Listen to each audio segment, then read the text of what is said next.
أعوذ بالله من الشيطان الرجيم. بسم الله الرحمن الرحيم. الحمد لله رب العالمين الرحمن الرحيم مالك يوم الدين إياك نعبد وإياك نستعين اهدنا الصراط المستقيم صراط الذين أنعمت عليهم غير المغضوب عليهم ولا الضالين آمين. صدق اللہ العلی العظیم. میرے دوستوں ساتھیوں، السلام علیکم ورحمۃ اللہ وبرکاتہ. عزیز ساتھیوں، نوجوانوں، اور جہاں تک بھی میری آواز پہنچ رہی ہے، بالخصوص اہل محلہ سے السلام علیکم ورحمۃ اللہ وبرکاتہ. سلامتی کے ان الفاظ کے بعد گزارش اور توجہ کی درخواست ہے.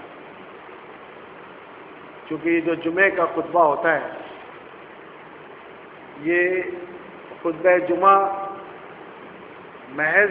2 رکعت نماز ادا کر دینے کا نام نہیں ہے، بلکہ جتنے بھی دینی اجتماعات ہوتے ہیں، خواہ وہ جمعے کا خطبہ ہو، خواہ وہ عیدین کی نماز ہو، یہاں تک کہ نکاح کی مبارک محفل ہو، بالخصوص ایسی اجتماعات جس میں اللہ کے نبی صلی اللہ علیہ وسلم نے خطبے دیے ہیں، یہ سارے کے سارے اجتماعات بہت اہمیت کے حامل ہیں. اور یہ اجتماعات رکھے اس لیے گئے ہیں، جیسے کہ جمعے کا اجتماع ہے کہ ہم سارے مسلمان کسی ایک جگہ پر اکٹھا ہوں، اللہ کی حمد و ثنا کریں، اللہ کی تعریف کریں، اس کے آگے شکرانے کی 2 گانا نماز ادا کریں، اور پھر غور و خوض کریں اس امت کے متعلق، اس اسلامی معاشرے کے متعلق، اس پورے جو خطے میں جو صورتحال ہے اس کے متعلق. لیکن یہ ساری باتیں آہستہ آہستہ ختم ہوتی چلی گئیں، اور ہم صرف جمعے اور عیدین کی 2 رکعت نماز پر آ کر ٹھہر گئے.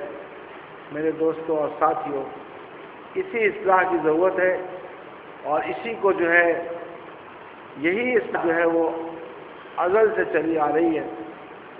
اور قیامت تک جاری رہے گی. انسانوں کی یہ اصلاح، اسی حوالے سے سارے اجتماعات ہوتے ہیں. آج میں آپ کے سامنے ایک ایسا موضوع لے کر آیا ہوں جو اگر آپ توجہ سے سنیں گے انشاءاللہ تعالی، بالخصوص اہل محلہ اور وہ خواتین اور بچیاں جو مسجدوں میں نہیں آتی ہیں، ان سے خصوصی گزارش ہے کہ اگر وہ اس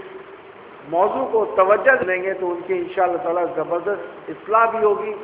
اور ایک بڑا دینی کام بھی ہمارے لیے آسان ہو جائے گا. تو لہٰذا اس کو بہت غور سے سنا جائے، اور کوشش یہ کی جائے کہ جو کچھ آپ کو بتایا جا رہا ہے، ہوم ورک کی شکل میں آپ بھی اس کے اوپر کچھ نہ کچھ کام کریں. موضوع میں آپ کے سامنے لے کر آنا چاہتا ہوں. یہ موضوع ہر، خواہ وہ بچہ ہو، خواہ وہ بوڑھا ہو، نوجوان ہو، غریب ہو، عورت ہو، مرد ہو، لڑکے ہوں، لڑکیاں ہوں، سب کے لیے یکساں ہے اور سب کے لیے ضروری بھی ہے. اور یقیناً اگر اس پہ توجہ دیں گے، آپ محسوس بھی کریں گے کہ یہ واقعی ہماری اور آپ کی ضرورت ہے. میرے عزیز دوستوں اور ساتھیوں، ایسے تحائف، ایسے موضوع، ایسے تحفے ہمارے لیے ہمارے دین رکھے ہوئے ہیں، لیکن ہماری ان کی طرف توجہ کم ہے. تو ہم کوشش یہ کر رہے ہیں کہ ہماری توجہ ان تمام ضروریات زندگی اور دینی معاملات کی طرف ہو، تاکہ ہم جب اپنے رب کے حضور حاضر ہوں تو سرخروئی کے ساتھ، عزت اور وقار کے ساتھ، عرش کے سائے تلے حوض کوثر کا پانی پیتے ہوئے. میرے دوستوں اور ساتھیوں، یہ ساری باتیں اس وقت ممکن ہیں جب ہم دین کو صحیح سے سمجھیں گے. میں نے اس تاجب میں 2 دن، 3 دن، 4 دن کے مختلف دروس میں یہ کوشش کی ہے کہ آپ تک اس موضوع کو پہنچایا جائے کہ جو نماز ہے اس میں ہم پڑھتے کیا ہیں. یہ جو نماز ہم نے ساری زندگیاں اپنی گزار دیں، اور جن کو اللہ نے توفیق دی وہ نماز پڑھ بھی رہے ہیں، لیکن یہ بات توجہ طلب ہے اور حقیقت پہ مبنی ہے کہ ہم میں سے اکثر لوگ نماز پڑھ تو رہے ہیں لیکن نماز ہم سے تقاضا کرتی ہے اور نماز ہم سے کہتی کیا ہے، اور نماز میں ہم خود اپنے رب سے کن الفاظ سے مخاطب ہیں، یہ ہم سمجھ نہیں پاتے، جس کی وجہ سے ہماری نماز میں خشوع و خضوع پیدا نہیں ہوتا۔ سورہ مومنون کی اگر آیت 1 سے 9 کا مطالعہ کریں اور اس میں بخصوص آیت 2 اور 9 کا مطالعہ کریں، وہاں پہ اللہ فرما رہا ہے کہ نیک لوگوں کی، اللہ اپنے کامیاب بندوں کی، اللہ اپنے برگزیدہ بندوں کی خوبیاں بیان کرتے ہوئے اور ان لوگوں کی خوبیاں بیان کرتے ہوئے جو جنت کے وارث ہیں، جن کے لیے ایسی عظیم الشان جنت اللہ نے دی ہے، جس کے لیے اللہ ہمیں بار بار کہہ رہا ہے کہ میری جو یہ جنت ہے، میری یہ جو نعمتیں ہیں، یہ ساری کی ساری نعمتیں اور میری یہ تمام بزرگی اور بڑی اور یہ تمام تر جو سہولتیں ہیں، یہ میرے خاص بندوں کے لیے ہیں۔ اور وہ خاص بندے کون ہیں؟ وہ خاص بندے وہ ہیں جن کے لیے سورہ عمران میں اللہ فرما رہا ہے کہ کنتم خیر امتی اخرجت للناس، کہ تمہیں بہترین امت قرار دیا گیا ہے، تم تمام امتوں میں بہترین امت ہو۔ سورہ آل عمران میں ہی اللہ فرما رہا ہے کہ یہ کون لوگ ہیں، وَلْتَكُنْ مِنْكُمْ أُمَّةٌ يَدْعُونَ إِلَى الْخَيْرِ، کہ اللہ فرما رہا ہے سورہ آل عمران میں کہ یہ وہ لوگ ہیں کہ اللہ کے نام، اللہ کے جو ہے دین کے لیے بھلائی، اللہ کی رضا اور خوشنودی کے لیے، یعنی اللہ کے لیے بھلائی کرتے ہیں، بھلائی کا حکم دیتے ہیں، برائی سے روکتے ہیں۔ یہ وہ افراد ہیں۔ یہ کون افراد ہیں میرے دوستوں اور ساتھیوں؟ یہ ہم ہیں، آپ ہیں، یہاں پہ بیٹھے ہوئے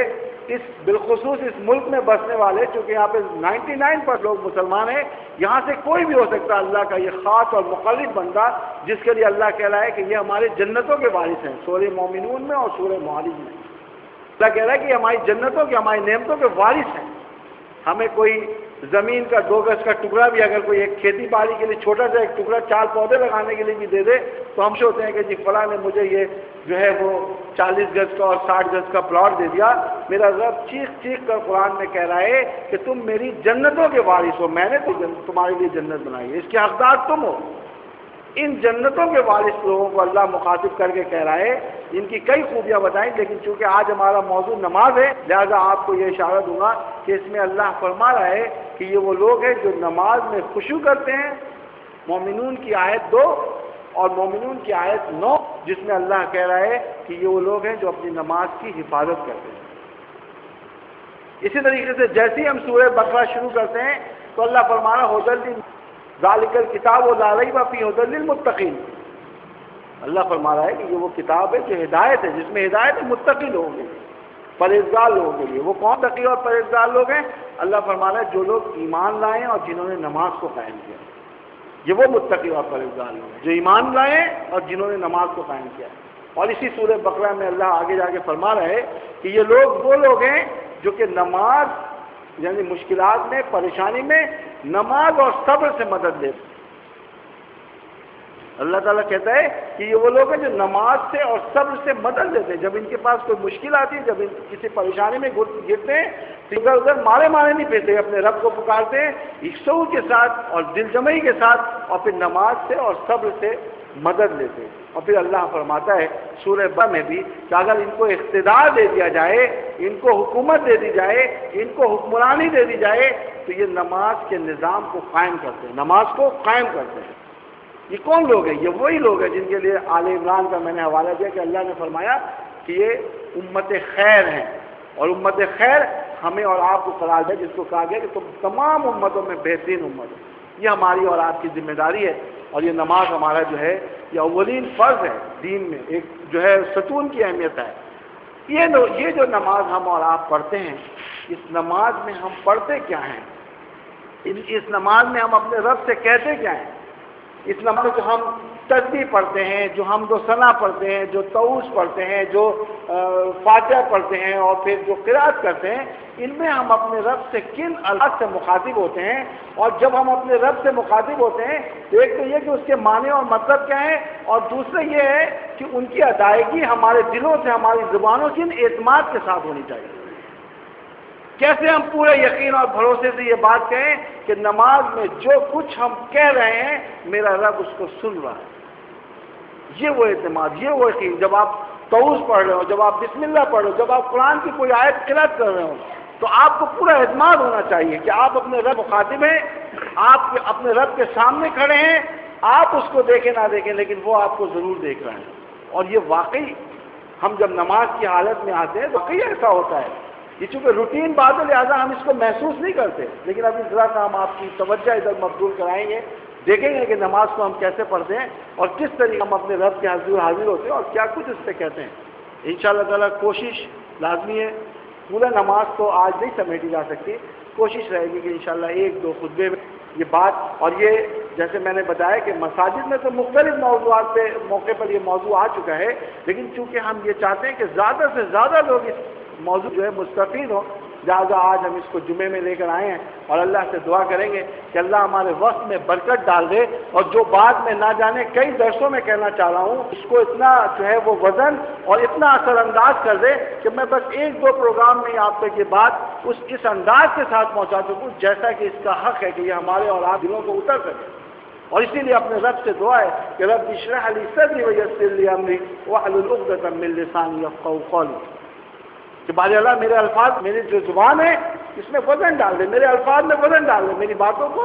لوگوں کے دلوں میں اتار دے۔ حضرت نوح علیہ السلام کو، موسیٰ علیہ السلام کو یہ دعا سکھائی گئی تھی، یہی دعا ہم بھی اپنے رب سے کرتے ہیں کہ ہم میں بھی وہ طاقت اور توانائی دے دے، ہماری بھی زبان میں وہ تاثیر دے دے کہ یہاں پہ بیٹھنے والا ہر شخص کو وہ کسی نسل، کسی رنگ و نسل سے تعلق رکھتا ہو، کسی زبان یا قوم سے تعلق رکھتا ہو، چونکہ یہ پیغام سب کے لیے ہے، لہذا اللہ ہماری اور آپ کی ان الفاظ وزن ڈال دے کہ یہ پیغام سب کو اس کے حق تک پہنچ سکے، اس کے حق کے مطابق پہنچ سکے۔ میرے دوستوں اور ساتھیوں، نماز جب اذان ہوتی ہے تو ہم جائزہ نہیں لیتے، لیکن اصل میں ہوتا یہی ہے جو کچھ میں آپ کو بتانے جا رہا ہوں۔ جب اذان ہوتی ہے، پکار پڑتی ہے، جو نماز پڑھنے والے لوگ ہیں وہ متوجہ ہو جاتے ہیں، جیسے کہ اکثر آپ کو جمعے کے خطبے میں بھی بتایا جاتا ہے اور سورہ جمعہ میں کہ جب پکار ہو جائے، جب اذان کی آواز آ جائے تو بس اب تم کاروبار کو ترک کر دو، اب تمہارا ایک کام ہونا چاہیے